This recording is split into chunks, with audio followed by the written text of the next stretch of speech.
Que Deus abençoe você, santifique e fortaleça a sua fé na palavra do Senhor. Hoje, o Evangelho é tirado de Lucas capítulo 4, versículos de 16 a 30. Naquele tempo veio Jesus à cidade de Nazaré, onde se tinha criado.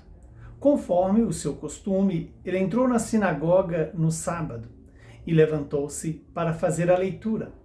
Deram-lhe o livro do profeta Isaías.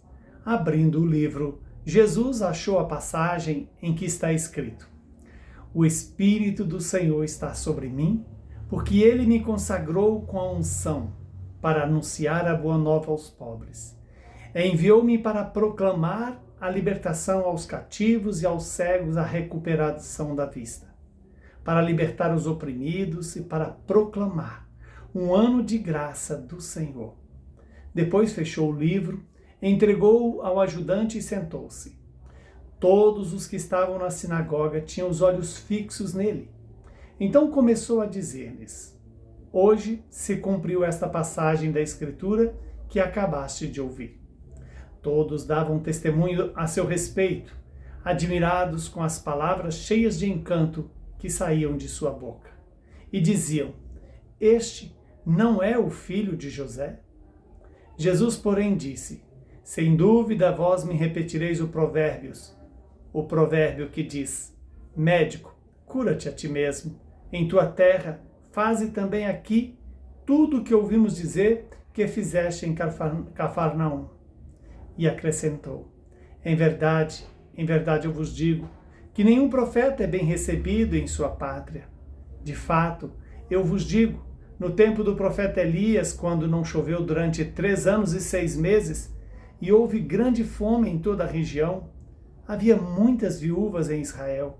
No entanto, a nenhuma delas foi enviado Elias, senão a uma viúva que vivia em Sarepta, na Sidônia. E no tempo do profeta Eliseu, havia muitos leprosos em Israel. Contudo, nenhum deles foi curado, mas sim Naamã, o sírio. Quando ouviram essas palavras de Jesus, todos na sinagoga ficaram furiosos.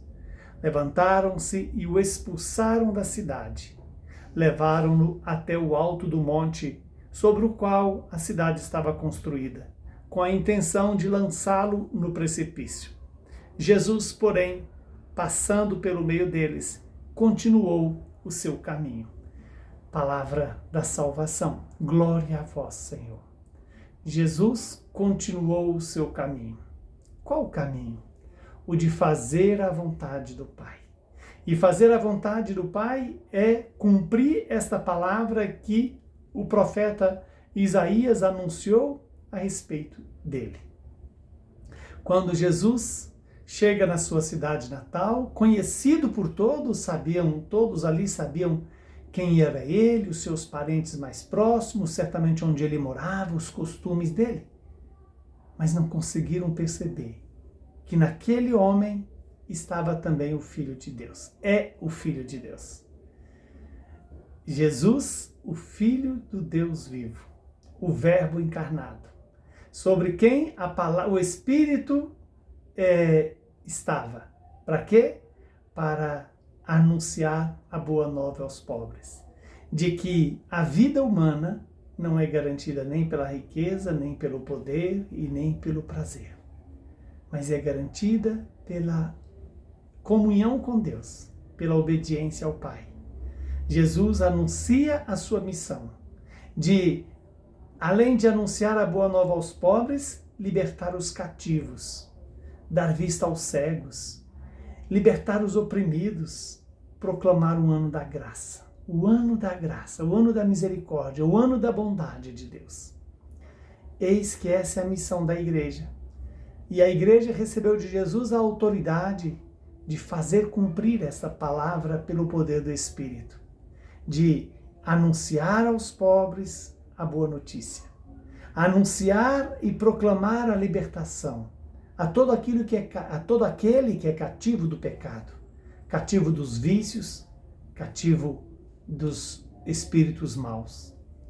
Eis que o Senhor nos convida a deixar-nos libertar desta cegueira que nos impedem de ver Deus nas pessoas, de ver Deus nos acontecimentos.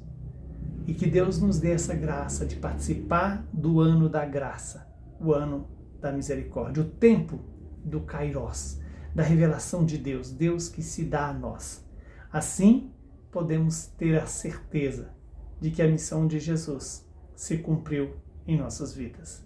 Que o Deus Todo-Poderoso nos abençoe, nos livre do mal e nos conceda a paz e a saúde do corpo e da alma. Ele que é Pai, Filho e Espírito Santo.